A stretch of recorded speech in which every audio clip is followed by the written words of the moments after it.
Hello friend जब information channel आपलोक पुनर्बार स्वागतम जानालो। आज आमी आलोचना करिम मुख्यमंत्री डांगरिया हिमंत बिश्व शर्मा सारे फेसबुक लाइभर जरिए एडीआरई रिजाल्ट केতিয়া দিব घोषणा কৰিছিলে। एडीआरई रिजाल्ट 7 मार्चत দিব বুলি উল্লেখ কৰিছিলে फेसबुকৰ জৰিয়ে আৰু এটা বিশেষ ঘোষণা কৰিছিলে যে চিফ মিনিষ্টাৰ আত্মনিৰ্ভৰ অভিযানৰ পঞ্জীয়ন আৰু আবেদন চলি আছে। ইতিমধ্যে যোনে যোনে আবেদন কৰা নাই আপোনালোকে আবেদন কৰি ল'ব পাৰিব বুলি উল্লেখ কৰিছিলে।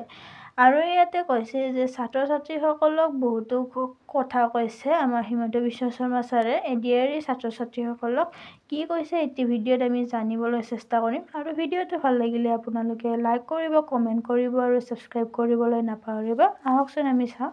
উদ্যোগীকৰণৰ কথা আহোঁতে মই আকৌ এবাৰ আপোনালোকক মনত পেলাই দিব খুজিছো মুখ্যমন্ত্ৰীৰ আত্মনিৰ্ভৰ অসম অভিযানৰ এতিয়া আবেদনৰ সময় চলি আছে।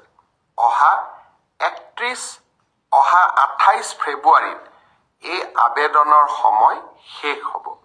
আজিৰ মুহূৰ্তলৈকে 50,000 যুৱকে ৰেজিষ্ট্ৰেশ্যনৰ পিছত আবেদন কৰিছে।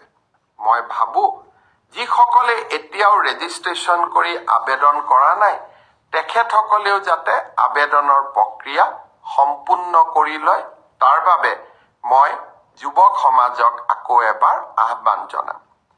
বহুতৰ মনত প্ৰশ্ন এডিআৰই ৰিজাল্ট কেতিয়া দিব। মই আপোনালোকক প্ৰতিশ্ৰুতি দিয়া অনুসৰি একেবাৰে মাৰ্চ মাহৰ 7 তাৰিখৰ আগতে আমি এডিআৰই ৰিজাল্ট দিম। কিন্তু এডিআৰই ৰিজাল্টৰ কাৰণে আপোনালোকে উৎকণ্ঠিত হৈ থকাৰো কোনো কাৰণ নাই। কাৰণ প্ৰত্যেকখন বহি বা OMR চিট এনসাৰ কি এতিয়া আপোনালোকৰ হাততে আছে। গতিকে সেবাই ৰিজাল্ট দিয়ক বা নিদিয়ক আপোনালোকে নিজেই নিজৰ ফলাফলৰ আকলন এটা কৰিয়েই ল'ব পাৰে। যোৱাকালি অসম বিধান